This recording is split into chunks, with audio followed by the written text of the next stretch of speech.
The first thing I noticed about the humans was not their size, nor their dense musculature, nor even their predator-forward eyes.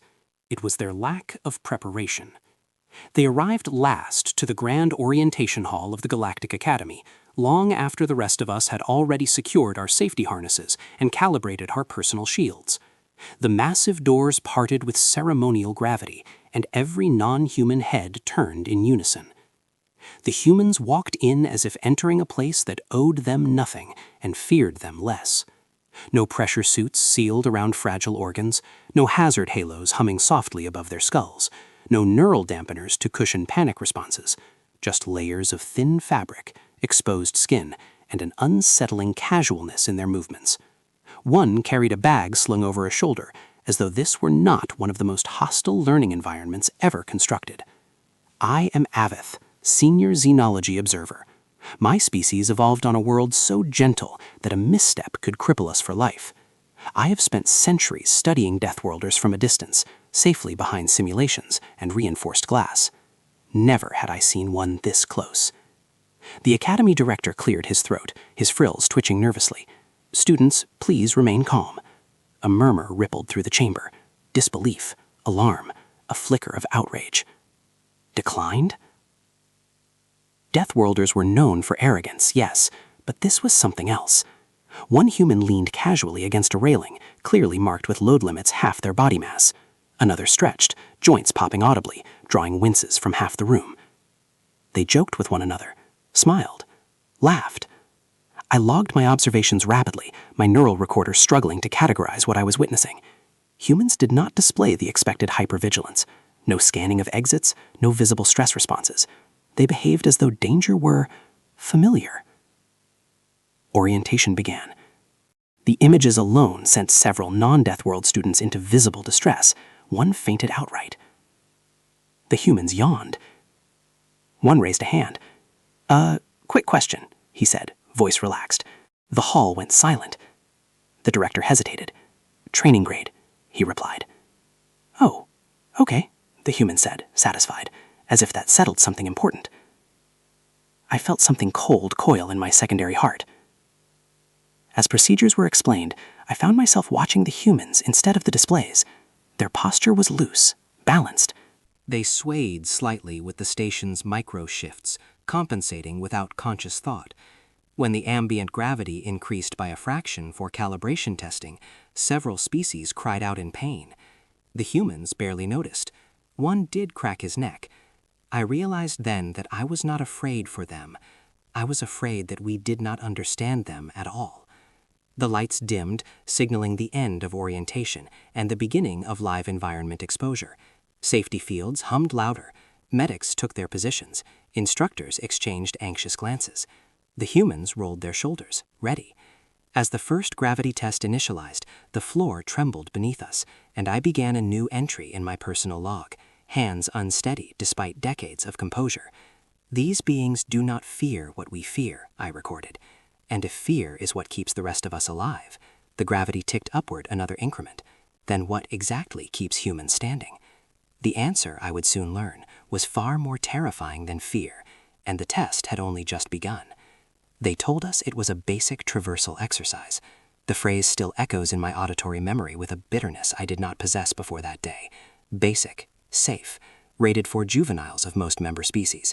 The kind of controlled challenge designed to build confidence, not break bodies. We assembled in the traversal chamber, a wide circular hall with layered walkways, adjustable gravity plates, and soft field barriers meant to prevent catastrophic injury. Instructors floated along the perimeter, calm and rehearsed. Medical drones hovered in standby, their presence mostly ceremonial. The humans stood among us without comment. The exercise began with a gentle inclining gravity, just enough to test balance and adaptive response. I felt my legs tremble immediately, pressure pressing into joints never meant to bear such load. Around me, students clutched railings, activating stabilizers, breathing hard. The humans adjusted their stance. Not consciously, not dramatically. They shifted weight, bent knees, lowered centers of mass, movements so subtle they bordered on unconscious. I noted it clinically, even as discomfort crept through my own frame. Then the stabilizer failed. There was no warning chime, no graceful system override, just a sudden, violent lurch as gravity spiked far beyond approved tolerances. The world slammed downward. I hit the deck hard, pain flashing white through my senses as my limbs refused to respond. All around me came the sounds of panic.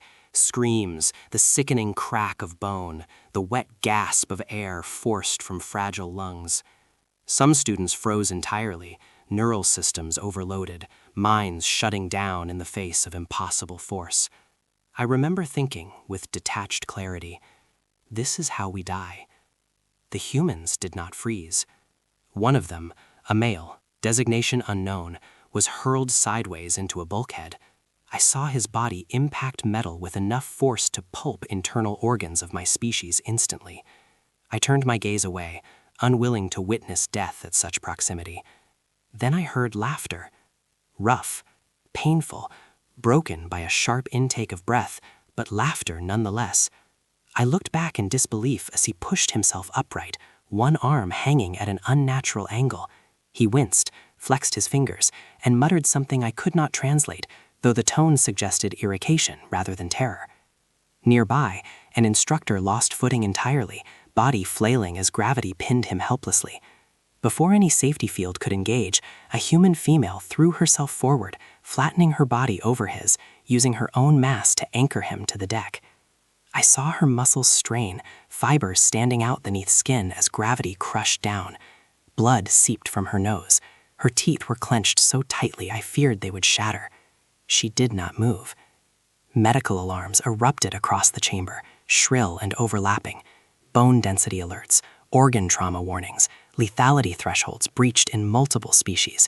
The system screamed at us to evacuate, yet no one could move. Except the humans. They crawled. Against gravity that should have rendered them immobile, they dragged themselves forward inch by inch. One human braced a fallen support strut with his shoulder, acting as a living pillar while others pulled trapped students free. Another wrapped her arms around a convulsing juvenile, pressing him flat to the floor, whispering words meant to slow panicked breathing. "Don't fight it. Breathe with me. In, out." As if calm itself were a tool. As if panic were something that could be commanded. I felt their hands on my limbs, strong, steady, pinning me safely as my own strength failed. A human met my gaze, eyes sharp with focus, not fear. "You're good," he said. The words made no sense. Nothing about this situation was good. And yet, I believed him. Seconds stretched into eternities before the stabilizer re-engaged with a thunderous hum. Gravity receded slowly, reluctantly, like a predator withdrawing its weight from a broken kill. Silence fell. Then came the sounds of pain. The chamber was devastation. Walkways warped, equipment shattered. Students lay scattered, some unconscious, some screaming, some horrifyingly still. Medical drones descended in swarms, triage lights flashing. I cataloged the damage automatically. 23 students injured, multiple critical, 3 species requiring immediate hospitalization. I waited for the human fatalities to be reported. They were not. No human deaths. No human panic. Those still standing, limping, bleeding, clutching injured limbs, began assisting medics without being asked. Another apologized to an instructor for getting blood on his uniform. I watched them in stunned silence as the full realization settled into my mind. What we had just witnessed was not heroism. It was reflex. For humans, resilience was not an emergency protocol activated under stress. It was a baseline state of existence.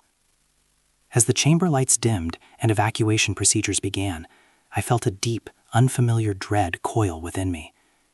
If this was how humans reacted to an accident, what, I wondered, would happen when the danger was intentional?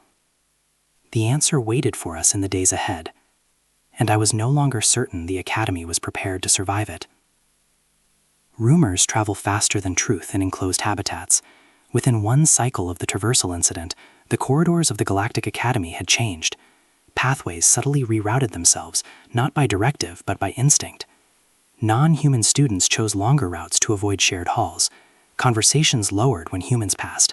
Some gazes slid away in fear. Others lingered.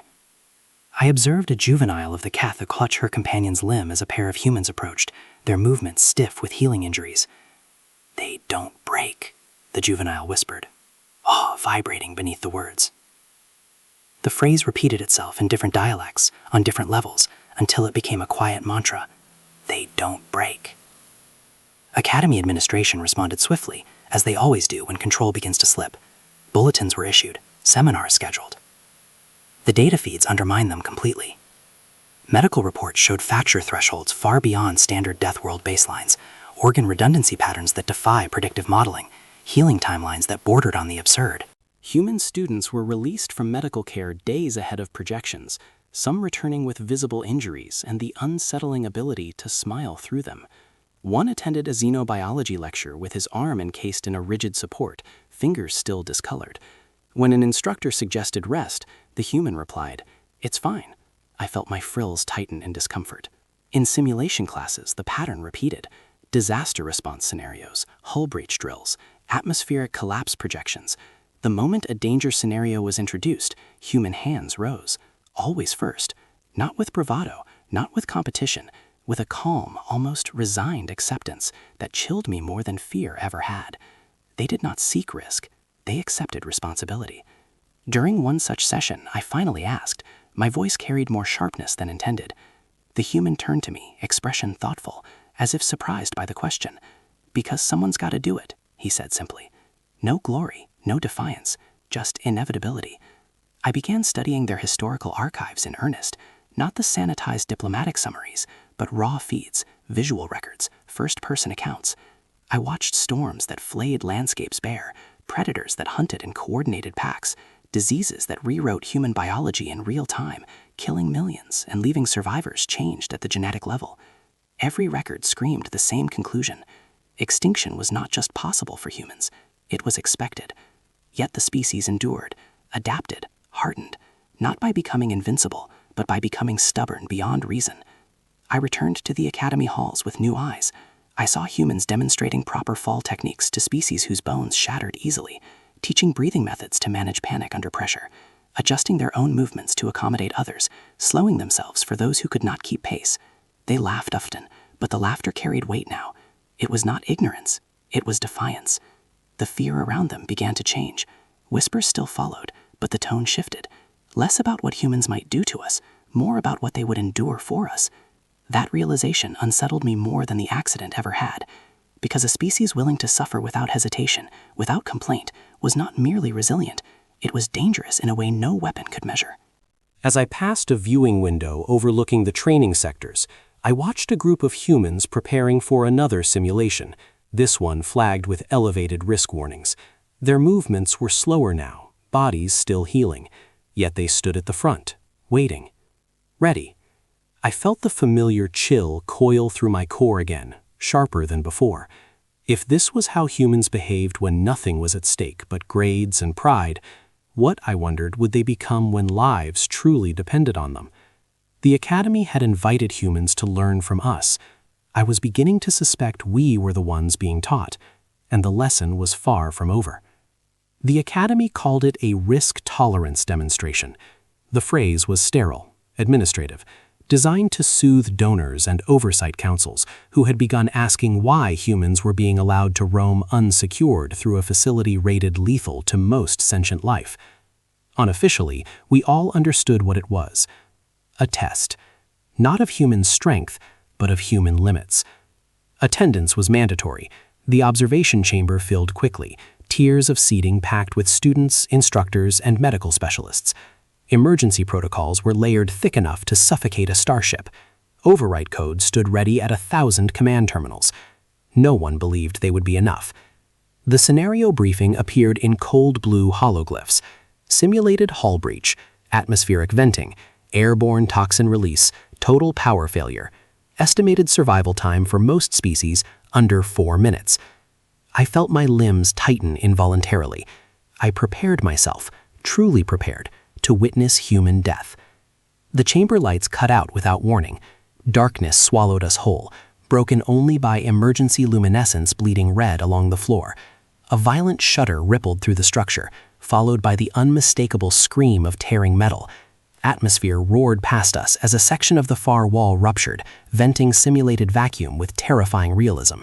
Students screamed. Several collapsed instantly as toxin markers flooded the air, invisible but lethal. Power indicators went dead, gravity flickered. Then the humans moved. Not all at once, not chaotically, with precision.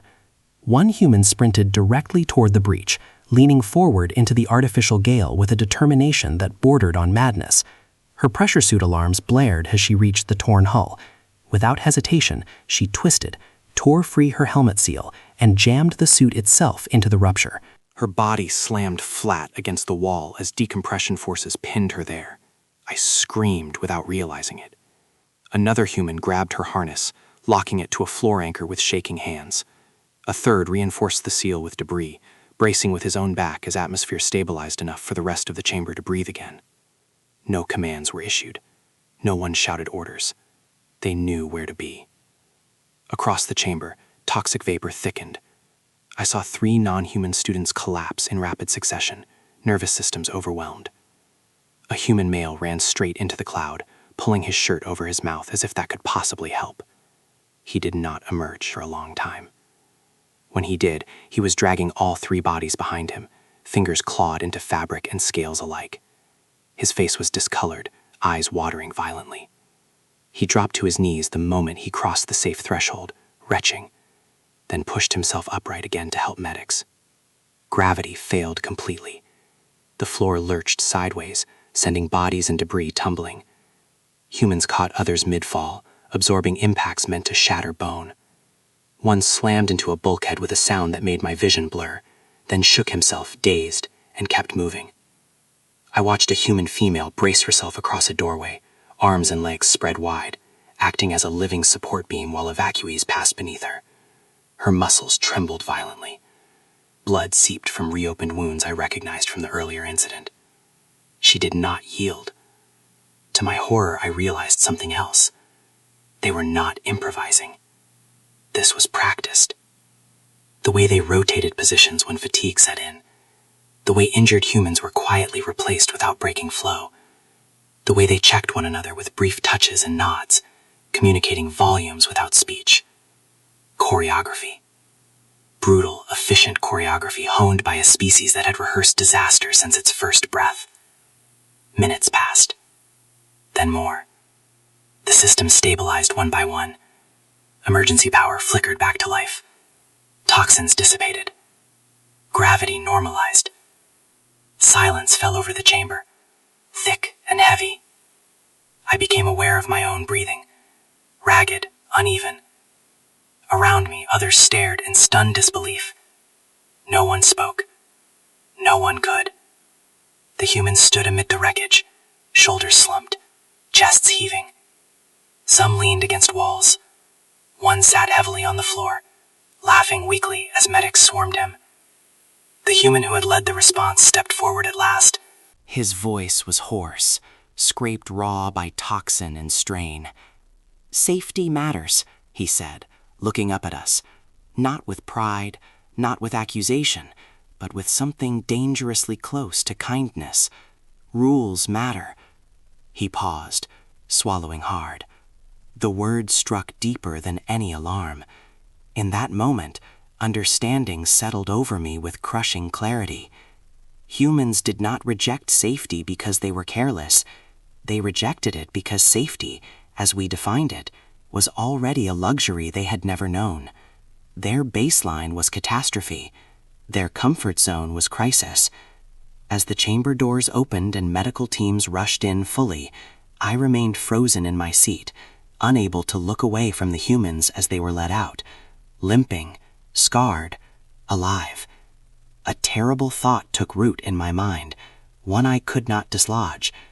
If this was merely a lesson, what, I wondered, would happen when the Academy faced a danger no simulation could contain? The answer, I sensed, was already on its way, and when it arrived, the universe would learn the same lesson we had, whether it was ready or not. The real disaster was not scheduled. There was no briefing, no warning hologlyphs. It began with a scream, not from a student, but from the station itself. The Academy shuddered so violently that I was thrown from my perch, sensory frills flaring in instinctive terror. The lights flickered once, twice, then died entirely. Emergency illumination failed to engage. For a heartbeat, we were blind. Then the alarms arrived. Not one unified signal, but dozens, overlapping frequencies meant to warn of different deaths at once. Hull integrity failures, power cascade, reactor instability, unauthorized weapon discharge. Pirates. The word spread faster than any official confirmation. External raiders drawn by the Academy's symbolic value, or perhaps something worse. Later investigations would uncover the sabotage seeded inside our systems days earlier. That knowledge did not help us then. What mattered was this. The station was falling. Orbital decay alerts blazed across every remaining display as artificial gravity spasmed erratically. Below us, the planetary atmosphere loomed. Beautiful, lethal, and far too close. Evacuation protocols attempted to engage. They failed. Docking bays were compromised, escape craft refused to launch, automated guidance systems contradicted one another until they locked entirely. Species across the Academy screamed as the truth settled in. We were going to burn. I remember curling inward, body locking as my mind raced ahead to the exact moment my organs would rupture under uncontrolled descent. My species evolved to anticipate death, to freeze when all outcomes converged on the same end. I was not alone. Students collapsed where they stood. Instructors shouted orders no one could follow. Medics were overwhelmed instantly. The corridors filled with smoke, sparks, and the metallic tang of fear. And through it all, the humans ran. They did not gather. They did not debate. They moved the instant the alarms confirmed reality, sprinting toward danger with the same terrible purpose I had seen before, magnified now by genuine stakes. I watched one human veer into a corridor venting atmosphere into space, tethering himself with a cable and crawling forward hand over hand while pressure tried to tear him away. Another slammed a manual blast door closed, catching an Aveth juvenile just before decompression pulled her screaming into vacuum. The human shouted, bracing the door with his own body. I looked back. I always would. Fire broke out near the lower reactor ring. Containment protocols failed almost immediately. Sabotage again, later confirmed. Radiation levels spiked beyond survivable limits for nearly every known species, including humans. They went anyway. I followed as best I could, driven by horrified fascination more than courage. The reactor chamber was chaos, sparks arcing wildly, cooling venting in freezing clouds, warning sirens reduced to distorted howls. A human engineer was already there. He stood at the manual override panel, suit scorched, hands shaking as radiation warnings screamed around him. The automated seal had jammed. Only a physical lock would engage containment. It required proximity. Lethal proximity. An instructor tried to pull him back, shrieking in terror. "You'll die! That dose!" The human shook his head once, gently, as if correcting a misunderstanding. "Not today," he said. He turned back to the panel and began cranking the override by hand. Each rotation sent another surge of radiation flooding the chamber. His suit alarms went silent one by one as systems failed. I saw his teeth clenched, jaw tight against pain I could not fathom.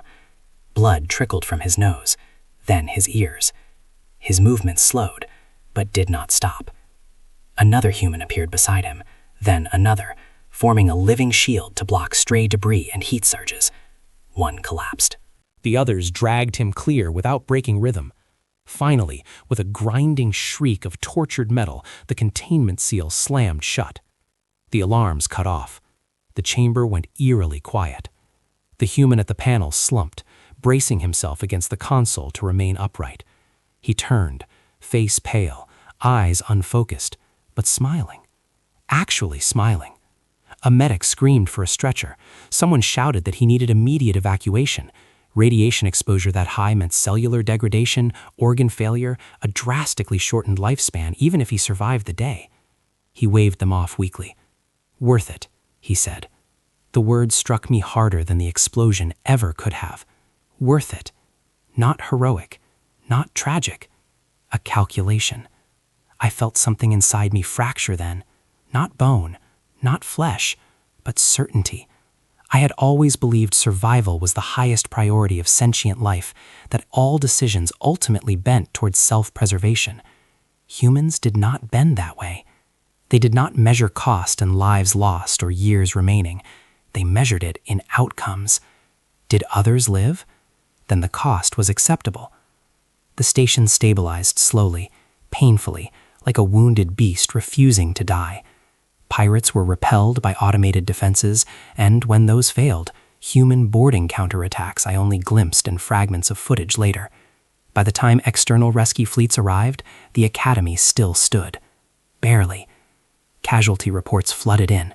Losses, yes, but far fewer than projected.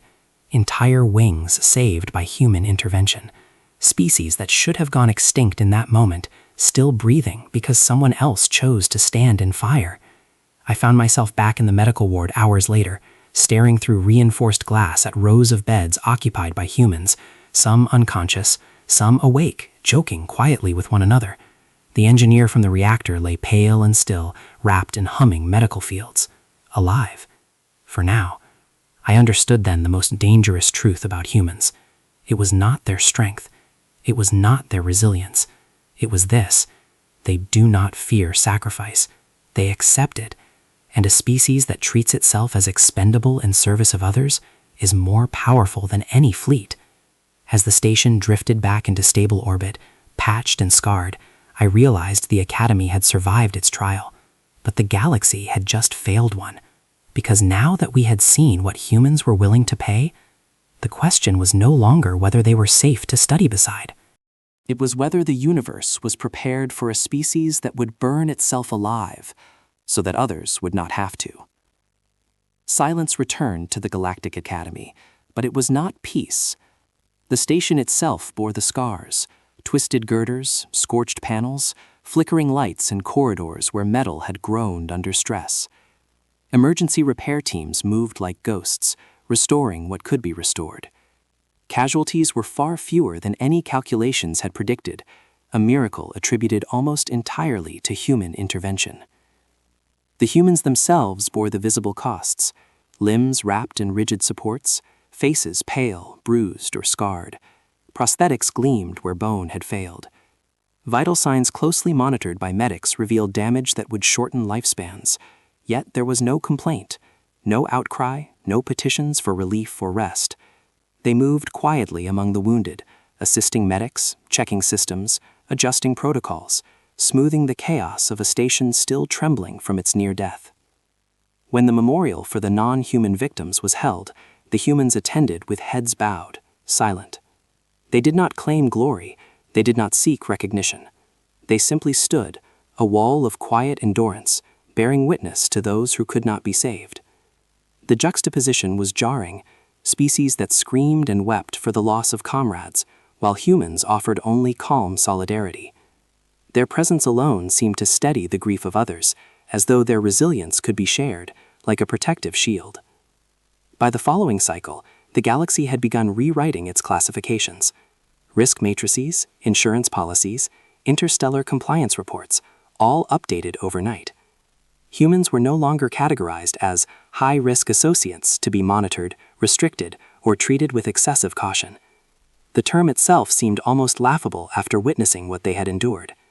Instead, a new classification appeared quietly in every system: structural assets. Humans were now considered pillars, anchors against catastrophe, stabilizers in environments designed to kill. They were valued not for what they could avoid, but for what they could survive. I recorded the update in my own log with a mixture of awe and unease. The galaxy had recognized something fundamental. Humans were no longer just another species to be studied or managed. They had become indispensable. And yet, as I observed them moving among the corridors, joking softly despite scars and exhaustion, I understood. The galaxy had underestimated just how far they were willing to go to protect it. The real lesson, I realized, had only just begun. The quiet murmur of humans walking through the halls, tending systems, assisting others, was louder than any alarm. It was the sound of inevitability. And the universe would learn to listen. I write this now from the quiet of my quarters, the station finally humming with a semblance of normalcy. Outside, stars continue their indifferent drift, light years passing as if nothing has changed. But we have changed. I have changed. Humans are not fearless. That much is clear. I have observed the way they flinch when alarms shriek, the way their muscles tense, their hearts pound, their breaths come ragged. They feel fear just as any other species does. And yet, they act anyway, with resolve that bends the laws of survival itself. I have watched them step into fire while others step back. I have seen them enter vacuum while others cling desperately to safety. I have seen them drag the fallen through chaos while others collapse under the weight of instinct. Every calculation we relied upon, every model that predicted the outcome of catastrophe, was shattered by a single terrible truth. Humans do not measure cost the way we do. They endure. Not because they ignore danger, but because they accept it. They assess it, acknowledge it, and then proceed. They calibrate their actions against not personal survival, but the survival of others. And in doing so, they redefine what survival means. If you study beside them, you will not merely learn engineering, tactics, or diplomacy. You will learn endurance beyond logic. You will learn calm in the face of annihilation. You will learn that resilience is not a tool, it is a state of being. They will teach you how to breathe when your world is breaking, how to move when every instant tells you to freeze, and how to keep moving when all reason screams for surrender. When the universe breaks, as it inevitably does, when catastrophe falls from orbit, from planet, from the void between stars, you will want a human standing next to you, not because they are invincible, but because they will act when no one else can, because they will carry the weight of survival on shoulders stronger than any armor, because they understand, in ways we cannot, that fear is a signal, not a limit. I leave this account as both warning and tribute. Fear them? No. Underestimate them? Never. Respect them? Yes, but also prepare to follow. They will lead, and you will survive because they are beside you. Humans endure, and that endurance, that simple, terrifying capacity to persist and protect, will define the future of every species fortunate enough to stand with them. If the universe remembers only one lesson from our time together, let it be this: do not measure them by fear, measure them by what they will survive, because the universe itself will one day break, and when it does, the humans will be ready, and you will be glad they are.